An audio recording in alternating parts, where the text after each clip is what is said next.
Good evening. It's been nearly 2.5 months since an oil leak was spotted at CNRL's Primrose East operations on the Coal Lake Air Weapons Range. Now, since then, 3 more leaks have been found. CNRL executives say they know the cause of the leaks and have been able to contain them, but oil is still slowly seeping to the surface. Now, members of the media were able to tour the site. Clayton Brown has more. We excavate the contaminated peat and we bring it up here. It drains.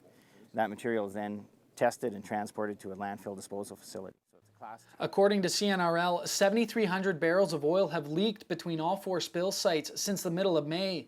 Through the ongoing investigation, the company is confident, though, they know what the problem is. What you're saying here is those natural fractures that occur in the Upper Colorado are part of the cause. But you can't get there unless you get through the wellbore. So the wellbore failure is the key driver of the failure. This is what you're looking at here is maybe 1 liter, 2 liters over the span of 6 to 8 hours. Despite knowing the cause, all that can be done is containment and cleanup. There's no way to stop the leak. Once it occurs, then you just have to manage it until it depressures itself. So there's no delay in getting cleaned up. It's just a physical time it takes to Lott admits information may not have been released quick enough to the public, and the company is still being heavily scrutinized by many, especially First Nations, who are still concerned about the effect the leak will have on their bordering land. We're totally aligned with the First Nations people. We do not want to see this damage occurring. We're very sorry it's happened. We're going to do everything we can to make sure this is cleaned up with the best possible standards. Probably more importantly is we're going to make sure we take every step we can to make sure this doesn't happen again. With every incident, we learn more, and we're always striving to improve the transparency from our point of view as the regulator, as well as encouraging the companies to improve their transparency along the way as well. It's estimated a total of 20 barrels per day is being collected, and it's not known how much longer the leak will continue. At Primrose East, Clayton Brown, Newcap News. There's a horrific tragedy that shocked Canadians everywhere. 2 young boys were asphyxiated by an African rock python, which is illegal in New Brunswick. It now begs the question, what exotic reptiles are legal to own? And Stanislaw takes a look at what the regulations are for proper ownership of exotic pets in Saskatchewan and Alberta. How many reptiles in total do you have here at the Border City? Oh, well, yeah, we probably have close to 40 in there altogether.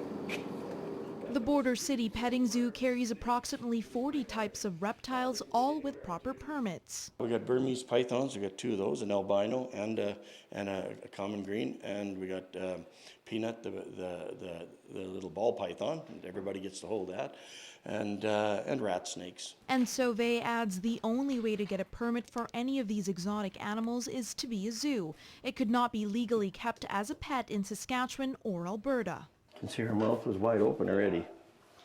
There we go.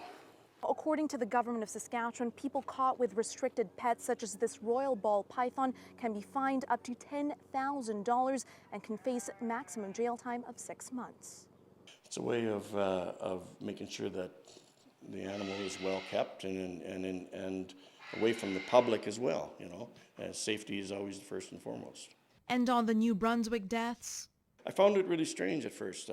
Most snakes will constrict and not leave that animal or person, in this case person, to go and search out another person and kill.